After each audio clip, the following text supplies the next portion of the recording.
Halo generasi Tri Sukses, kembali lagi bersama kami Tri Sukses ID. Pada kesempatan kali ini kita akan melanjutkan lagi pembahasan soal harian yang kedua untuk TKA mata uji pilihan sejarah. Oke, langsung saja kita ke soal yang pertama. Perhatikan teks berikut. Pada pertengahan abad ke-17, Kesultanan Gua Talo di bawah pimpinan Sultan Hasanuddin menjadi kekuatan maritim yang dominan di Indonesia bagian timur. Gua secara terbuka menentang monopoli perdagangan yang dipaksakan oleh VOC dan menjadikan pelabuhannya sebagai bandar internasional yang bebas dikunjungi pedagang dari berbagai bangsa. Sikap ini memicu konflik bersenjata yang sengit antara Gua dan VOC, karena Gua dianggap sebagai penghalang utama ambisi dagang VOC. Faktor utama yang membuat Kesultanan Gua di bawah Sultan Hasanuddin menjadi lawan yang tangguh bagi VOC adalah jadi Kesultanan Gua di bawah Sultan Hasanuddin menjadi lawan yang sangat tangguh bagi VOC karena ada dua pilar kekuatan utama yang saling mendukung. Yang pertama yaitu kekuatan armada laut. Jadi Gua memiliki salah satu angkatan laut terkuat di Nusantara pada masanya. Armada ini tidak hanya mampu melindungi wilayah kedaulatannya, tapi juga mengamankan jalur-jalur perdagangan vital yang menjadi sumber kemakmurannya. Kemudian yang kedua adalah posisi sebagai pusat perdagangan internasional. Berbeda dengan VOC yang memaksakan monopoli, Gua justru menerapkan prinsip laut bebas. Pelabuhan Sumba Opu menjadi pusat perdagangan entrepot yang ramai. Tempat para pedagang dari Eropa seperti Portugis, Inggris, dan Denmark, dan Asia yaitu Tiongkok, India, Melayu, dan berbagai wilayah Nusantara bisa bertransaksi dengan bebas. Nah, kebijakan ini mendatangkan kekayaan dan dukungan internasional bagi Gua yang memperkuat posisinya dalam melawan VOC. Nah, kombinasi antara kekuatan militer maritim dan kemakmuran ekonomi dari perdagangan bebas inilah yang menjadi faktor utama mengapa Gua sangat sulit ditaklukkan oleh VOC. Jadi jawaban yang paling tepat adalah opsi D, yaitu kekuatan armada lautnya yang besar dan posisinya sebagai pusat perdagangan rempah-rempah internasional. Adapun opsi yang lain juga salah itu karena opsi yang A, aliansinya dengan Portugis dan Spanyol untuk bersama-sama melawan VOC. Ini salah. Karena walaupun Gua berdagang dengan Portugis dan Spanyol, tidak ada aliansi militer formal yang menjadi kekuatan utamanya. Jadi kekuatan Gua lebih bersifat mandiri. Kemudian yang B, lemahnya sistem persenjataan dan strategi perang yang dimiliki oleh VOC pada saat itu. Ini juga salah. Karena VOC pada abad ke-17 adalah kekuatan militer dan maritim yang sangat modern dan kuat di dunia. Kekuatan Gua yang mampu mengimbangi VOC justru menunjukkan betapa tangguhnya Gua, bukan karena VOC yang lemah. Kemudian opsi C, bantuan pasukan tempur dari Kesultanan Mataram di Jawa untuk memperkuat Gua.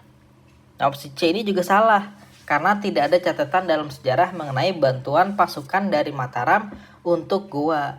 Bahkan kedua kerajaan besar ini sesekali bersaing pengaruh.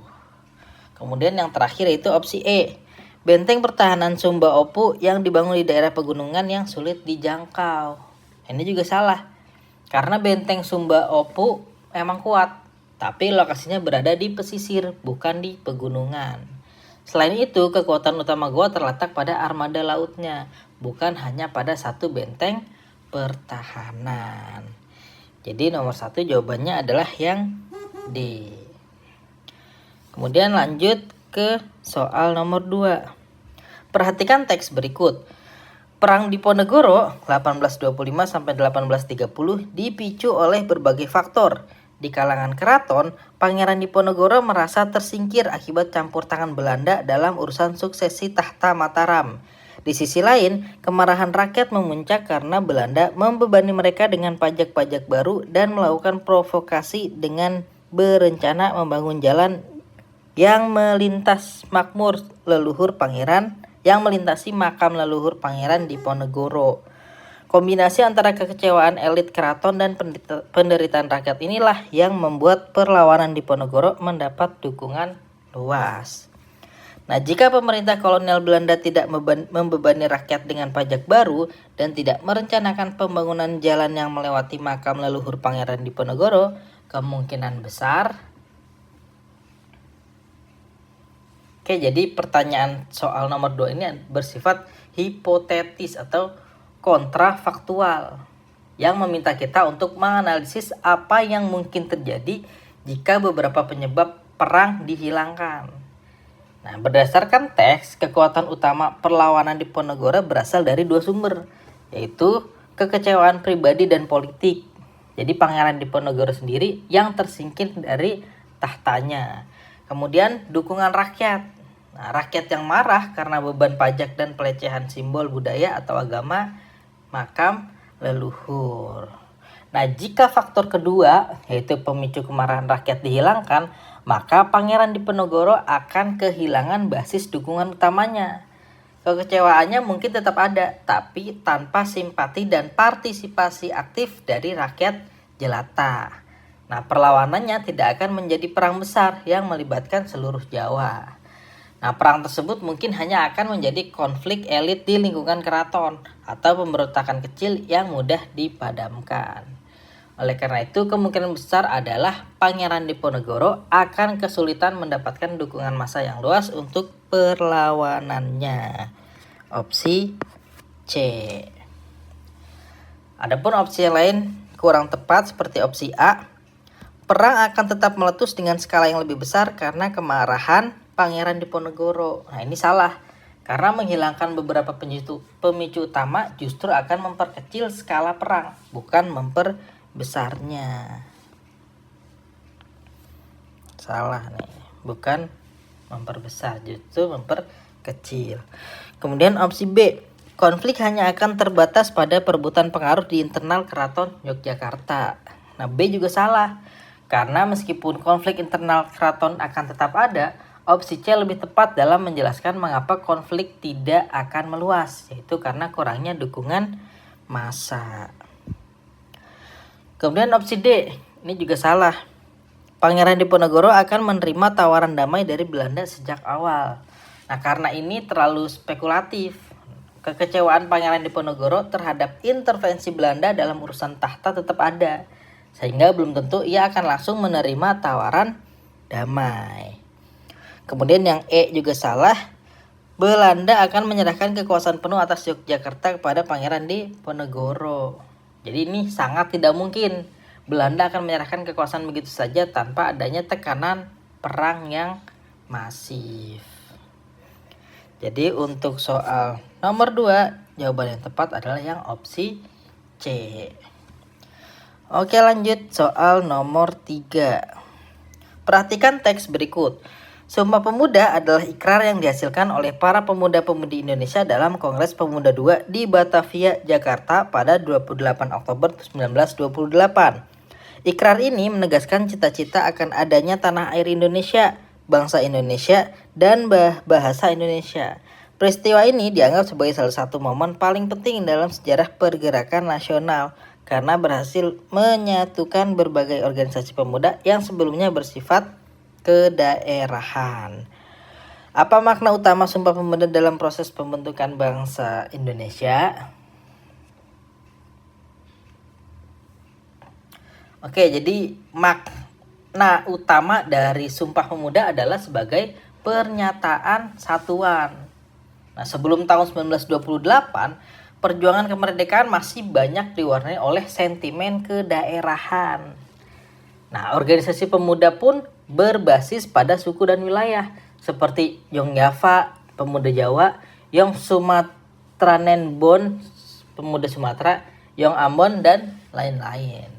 Nah, Sumpah Pemuda berhasil mendobrak sekat-sekat primordialisme tersebut dengan mengikrarkan satu tanah air, satu bangsa, dan satu bahasa persatuan. Para pemuda dan dari berbagai latar belakang tersebut secara sadar meleburkan identitas kedaerahan mereka ke dalam sebuah identitas baru yang lebih dikenal, yang lebih besar. Nah, identitas kebangsaan Indonesia. Peristiwa ini menjadi fondasi fundamental bagi persatuan dalam perjuangan merebut kemerdekaan. Nah, jadi jawaban paling tepat adalah opsi yang A, menjadi tonggak utama dalam menyatukan berbagai organisasi pemuda yang bersifat kedaerahan ke dalam satu identitas kebangsaan Indonesia. Adapun opsi lain yang salah seperti opsi B, mendorong terbentuknya partai politik pertama yang menuntut kemerdekaan secara radikal. Nah, ini salah, karena partai politik yang menuntut kemerdekaan sudah ada sebelumnya, seperti Indis Party 1912 dan Partai Komunis Indonesia tahun 1920. Kemudian yang C juga salah, memicu dimulainya perjuangan fisik secara serentak di seluruh wilayah Nusantara. Nah, karena Sumpah Pemuda adalah bentuk perjuangan non-fisik yang berfokus pada penyatuan ide dan identitas, maka bukan pemicu perjuangan bersenjata serentak. Kemudian opsi D juga salah, mendapatkan pengakuan internasional atas kedaulatan bangsa Indonesia dari negara lain. Nah, ini salah karena pengakuan internasional baru diperjuangkan setelah proklamasi kemerdekaan pada tahun 1945. Kemudian opsi yang terakhir yaitu E, ini juga salah, menetapkan bahasa Melayu sebagai satu-satunya bahasa resmi yang boleh digunakan dalam pergaulan.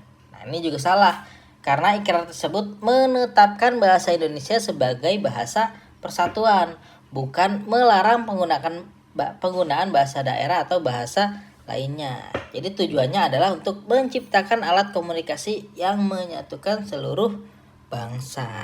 Jadi untuk soal nomor 3, jawaban paling tepat adalah opsi A. Lanjut soal nomor 4. Perhatikan teks berikut. Budi Utomo yang didirikan pada 20 Mei 1908 oleh para mahasiswa Stovia di Batavia dianggap sebagai pelopor pergerakan nasional di Indonesia. Pada awal berdirinya, organisasi ini digerakkan oleh kalangan priai dan bangsawan Jawa. Fokus perjuangannya pun lebih diarahkan pada bidang sosial dan budaya, seperti peningkatan akses pendidikan dan pelestarian kebudayaan Jawa daripada konfrontasi politik secara langsung dengan pemerintah kolonial. Nah, apa karakteristik utama organisasi Budi Utomo pada fase awal pergerakan nasional? Nah, jadi karakteristik utama Budi Utomo pada awal kemunculannya sangat khas dan membedakannya dari organisasi lain yang muncul setelahnya, sesuai dengan deskripsi pada teks. Yang pertama yaitu bersifat sosial budaya. Jadi Budi Utomo tidak langsung terjun ke politik praktis yang radikal. Tujuan utamanya adalah memajukan masyarakat melalui pendidikan seperti penggalangan dana beasiswa dan mengangkat derajat kebudayaan Jawa. Yaitu perjuangan ini lebih dianggap aman dan kooperatif pada masanya. Kemudian yang kedua, terbatas pada kalangan priai. Keanggotaannya bersifat eksklusif, sebagian besar terdiri dari kaum terpelajar, pegawai pemerintah, dan bangsawan atau priai dari suku Jawa dan Madura. Nah, hal ini berbeda dengan Syarikat Islam yang keanggotaannya jauh lebih merakyat dan terbuka.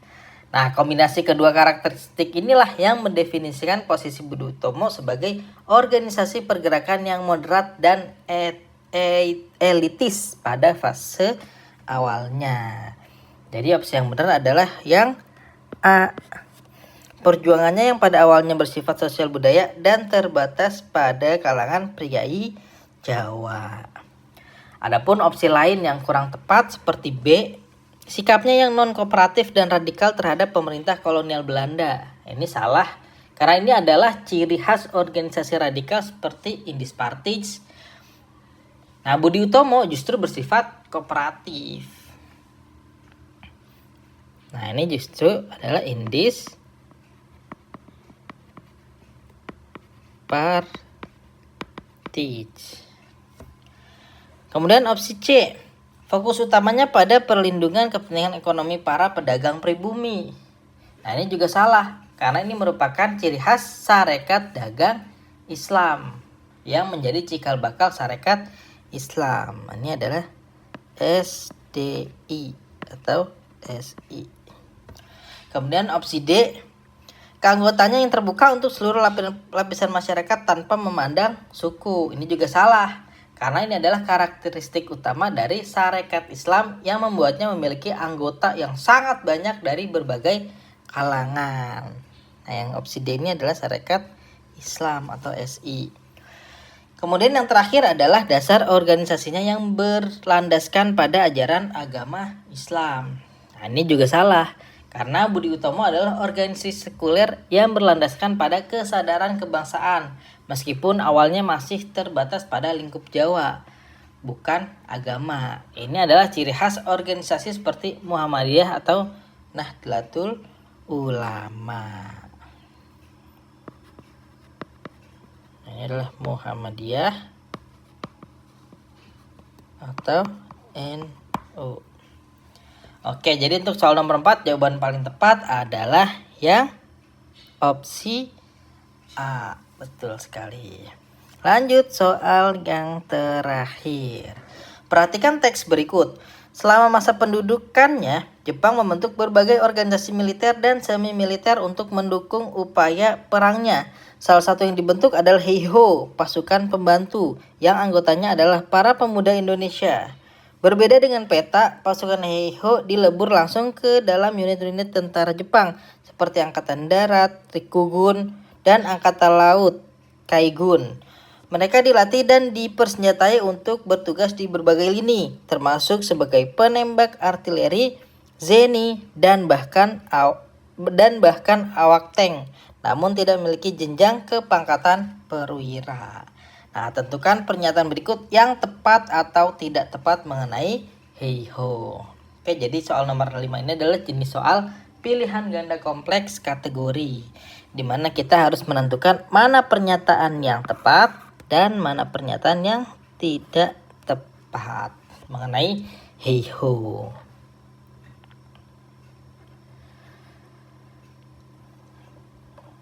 Oke, jadi untuk menjawab soal ini, maka kita harus menganalisis setiap pernyataannya terlebih dahulu. Pernyataan 1. Pasukan Heiho ditempatkan langsung di dalam unit militer Jepang dan bertugas membantu tentara di medan perang. Ini tepat ya, opsi 1 ini tepat. Nah, sesuai dengan namanya, Heiho atau pasukan pembantu berfungsi sebagai tenaga bantuan yang dilebur atau diintegrasikan langsung ke dalam kesatuan militer Jepang atau Angkatan Darat dan Laut. Mereka mendapatkan latihan militer yang sesungguhnya dan ikut bertempur di garis depan bersama tentara Jepang, bukan sebagai unit yang terpisah.